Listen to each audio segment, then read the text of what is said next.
Hello again YouTube, Mad Dog here again. This time a quick little demonstration of the correct use of my survival necklace.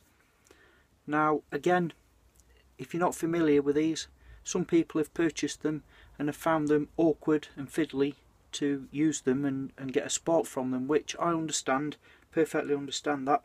They are, as I've stated, like a last ditch survival tool to make fire with, so not as easy as a standard ferrocerium rod. You know, this is like a proper survival piece of kit. So basically I'll show you the correct way of using this, or in my opinion the correct way. We've got a beveled washer to start with that acts as the striker. Now as you can hopefully see, it's dished, it's scalloped. Now where the concave side of that washer is formed, there is a sharp edge all the way around, obviously, the edge of that washer. If you hold this the wrong way round and strike against that, then it's smooth, so you're not going to get that 90-degree spine striking friction surface area. If you turn it round so that it's against the sharp edge, you can probably hear that on my hand, it's a lot sharper. So the little ferrocerium rod, it is only small, it's 8mm by 25mm. Now a lot of people try and hold these like that, so you're covering half of it up straight away with your thumb and you know, and trying to get a spark from that. No, the correct way to do this is, yes, slide it down the cordage, and I don't know if this is picking up, try and get this in camera shot. You need to grip the cordage in your hand and using your thumb press against the bottom end of the ferrocerium rod, which creates tension. That's solid now, that's not going anywhere. Then take the beveled washer using the concave side towards the ferrocerium rod and strike.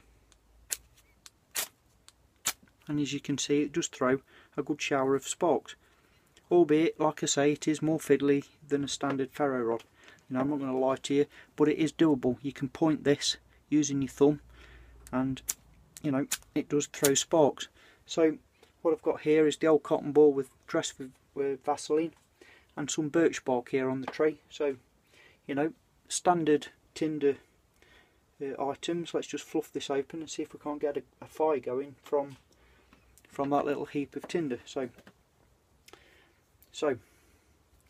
I'll position myself correctly, so tensioning the ferro rod with my thumb, take the striker with the concave side facing away from me. Let's see what happens. One strike, not a problem. So there's a lot of people that say on the internet, and people that have brought these saying they're no good, they don't work, all the rest of it, blah de blah de blah. No, they do work, they are effective, it's you that doesn't work. Without being disrespectful, you've got to learn the method, you've got to learn to practice and use the correct technique, the correct method. You know, it's like the old saying goes, nothing works unless you do. So again, keep tension on the thumb so you've exposed the full 25mm of ferro rod. Use the correct side of the striker, which is hardened steel, and strike. You know, and it works. Okay, like I've said before, it's not as effective as a full-length ferro rod, but in a survival situation, it does work. Now people are saying, yeah, when your hands are cold, you know, you're going to struggle to use this and blah de blah de blah. Yes, you are. Absolutely, totally agree. If you've got frostbite or you're in a real bad case, then, well, you're already too late. You should have lit that fire before the onset of frostbite and your hands are too cold. You know, it's about preparation, forward planning, and this sort of equipment is a last-ditched attempt. So when you've got nothing else, you've got no other knife, you've got no other lighter, or there's nothing else around you to use, so you're basically carrying what you wear. Well, I don't know, let's take this off and have a go with this. It's better than nothing, and that's the whole reason I'm putting these out there. Is, you know, it's a last-ditched attempt. And aside of that, you've got the cordage. I've advertised it as being you know, approximately 40 inches in length of paracord. That's the weave. If you unwrap this, there is 40 inches of military spec paracord there. There's a further 40 inches around the actual necklace. So you've got at least 2 bow drill fire kits to be made if you know how to do it. Again, that's up to you. You need to learn how to do it. And practice, you know, like everything. Having all the gear and no idea is no good. You've got to get out there and practice. So again, that's the survival necklace.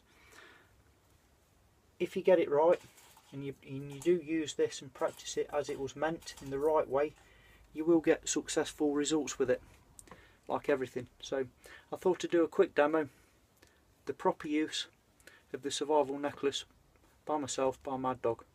Thank you all very much for watching again. Take care out there.